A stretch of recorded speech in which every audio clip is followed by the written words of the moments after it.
Hey, what's going on, guys? Welcome back to Spyder Sense Riding. My name is DJ. I'm the three-wheel Can-Am specialist here at Motomember Select. Today, we're going to be going over the sit-on checklist that I created to help beginner riders or even experienced riders get a better gauge on how a bike should fit you. I'm also going to be adding a couple things that you can ask your Can-Am specialist when you're actually doing the sit-on at the dealership, to kind of help guide you in a better direction, maybe make some recommendations, because 85 to 95% of my customers that come in here, they've done their research, they've done their homework, they know a lot of information about these bikes here. I'm just here to confirm the knowledge that they've learned over a period of time, however long they've been in the market or been doing the research for, and then potentially make a couple different recommendations just based on what I've seen with my tenure with the company in this industry. And this process here, this checklist, is going to be the same process that you can do for both the RT and the F3. Mainly once you get to the dealership and you sit on the bikes, things to feel for, things to look out for, and then of course questions to ask your Can-Am specialist to kind of help better get a gauge on which direction you should head, or like I said, recommendations that your Can-Am specialist might be able to offer to you. And of course, the biggest part is going to the dealership to get fitted. I can't stress that enough, but you've done your research, you've done your homework, and now you've taken the initiative to go to the dealership to get a real world feel of how these bikes are. So we're already in a good position. So we're going to go over 6 different things on this checklist to help guide you and help fit you a little bit better. So the very first thing when you get to the dealership, like I said, it doesn't matter if it's an F3 or an RT. If you're interested, sit on the bike, get an idea. But the very first thing you should be doing before you get on it is get an idea of how easy it is to get on the bike and get off the bike. If you are by yourself, that's perfectly fine. But if you do have a passenger, I would recommend that they get on the bike with you, because if it's going to be something practical where both of you are going to be enjoying the ride or just enjoying the Spyder in general, that is something that you guys should be doing together. But as of right now, I'm just by myself. So when I get on the bike, I do have a video where I've showed how to get on the bike a little bit easier. But since I'm just here, we're just going to go over that same process. I do not have my passenger armrests on this one. This bike is completely stock, so I'm still going to be utilizing the handlebars. And this time I'm just going to be utilizing the top part of this passenger backrest here. So since I'm on the right side of the bike, I start with my right foot. So I'm going to take my right foot and I'm going to put it on the passenger foot peg here. Grab the handlebar, grab the top part of the passenger backrest, and I'm going to step up and over. I'm going to turn my body forward, and then I'm going to step on down. So the first thing that you should note is how easy it is to get on and off this bike. Is it a little bit difficult? Is my hip hurt? Does my knee hurt? There's a couple different factors that might be a little bit easier to get on the bike. And then of course, when you get off the bike, you just do the exact opposite. So you just stand up, put yourself on the passenger foot pegs as such, turn in the direction you want to get off, step over and down. Very graceful. So first things first, guys, just see how it is to get on and off the bike. So once you get on the bike and you determine, yeah, this is pretty comfortable, go ahead and plant yourself in the saddle. Shimmy around a little bit. Naturally, what you're going to do is you're just going to find a comfortable spot. And then once you get to that position, we're going to go over the second thing that's going to be on that checklist. And now is going to be reaching for the handlebars and get an idea of how your arms feel. Are you overextended? Do you feel cramped? Because some dealerships, they might have different handlebar setups like we do. Some of them might have a completely stock bike just like this one. And since this one is stock, this is going to give you a perfect example of what you may experience, especially based on seeing me from the side profile here. So with my hands on the handlebar, I'm getting a feel for where my arms are. To me, you can probably see it from the side, but I'm pretty overextended right now. My arms are almost completely straight. I feel like Superman, and I really don't have that much leverage to make my turns if I was out there on the road. I probably would have to scoop myself up like this and then make those turns. And this is an uncomfortable position to be in if you're doing this constantly. So first thing that you should note is, how are my arms when I put my hands on the handlebars? Am I overextended? Am I cramped? Am I comfortable? Am I uncomfortable? So from here, the next thing that you should do is feel for the floorboards and then the brake pedal adjustments. So depending on the model, if you're working with floorboards on the RTs or you have the footboards on the F3s, get a feel for how they are underneath your feet. They hold a lot of grip. And of course, the most important part is your stopping power, because you have one brake pedal on your Spyders. See how it is when you apply it.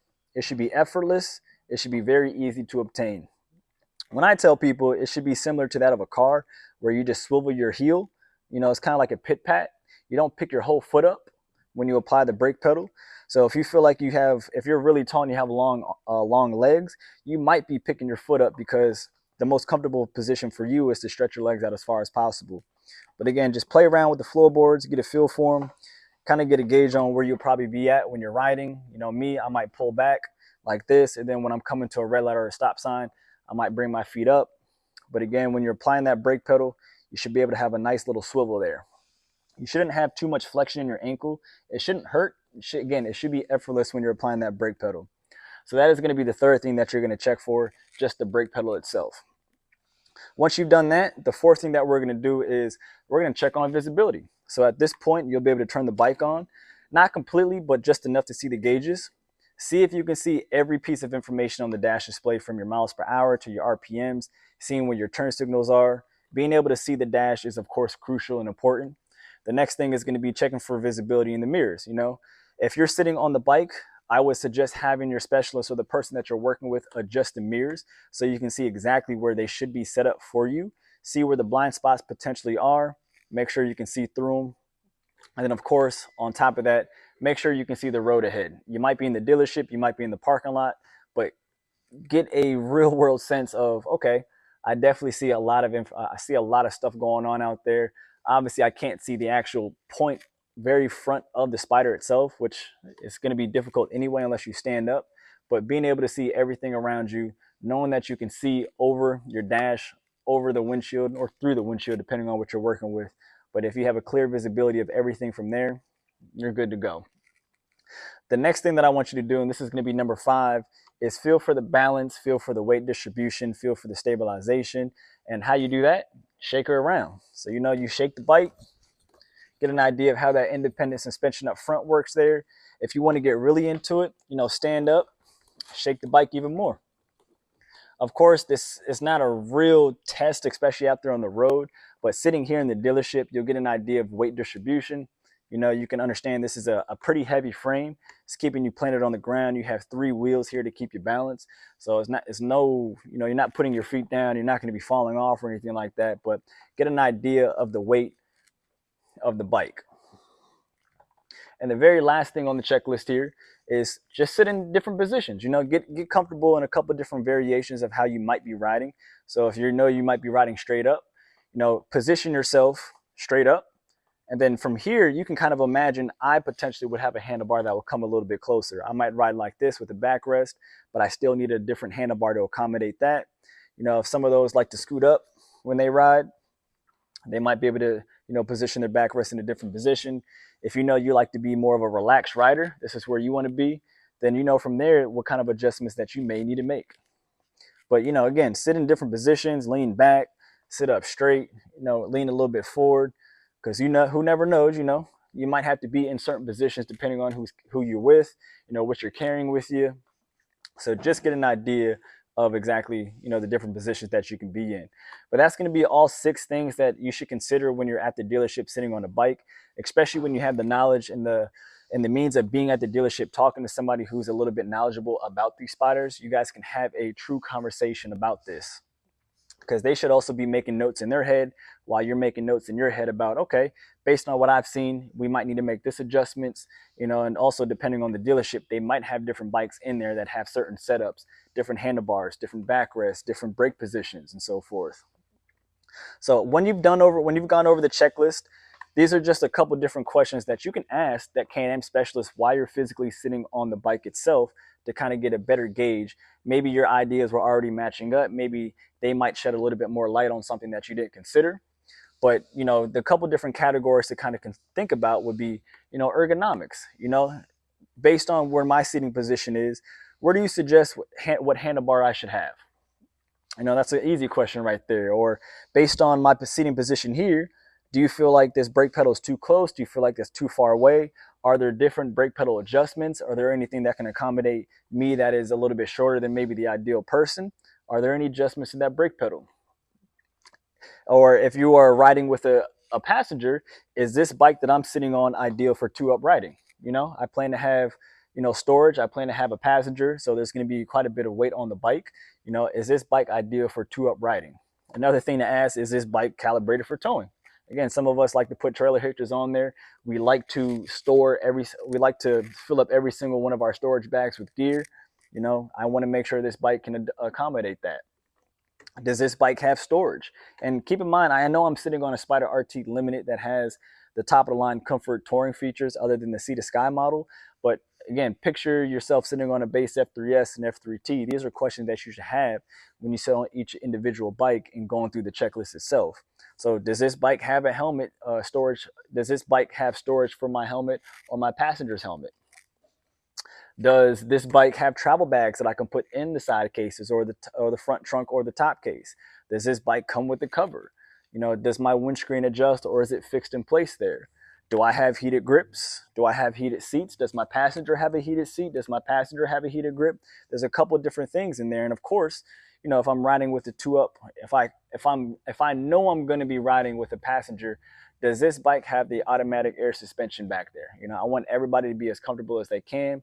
And knowing that air suspension automatically calibrates for passenger weight and cargo capacity, you know, that might be a huge factor for some of us out there that's looking for the most comfort out there on the road while being able to ride. But these are all questions that you can ask the Can-Am specialist while you're sitting on the bike itself. It's supposed to be a two-way street. Again, a lot of my customers that come into the dealership, they already have a lot of information about these bikes. I'm just here to maybe add a little bit more benefit. Again, maybe shed a little bit of light on something that they didn't really focus on, or, you know, I might have, you know, brought it to their attention at that point. But having that conversation between you two is only going to make the process for you easier. It's going to make it smooth, and you're going to enjoy it at the end of the day because you're making a great purchase here. I mean, if you're looking to get a Can-Am Spyder, it tells me a lot about what you're looking to get out of in the world. You know, what kind of adventures you're trying to get into. You might be wanting to share an experience with your passenger or whoever you're riding with. It tells a great story. So if I can be any way a part of that by helping you out any way possible, that's why we come here every day to this dealership. That's why we have fun at these dealerships here. I mean, we work at a power sports dealership selling Can-Am Spyders. What's better than that?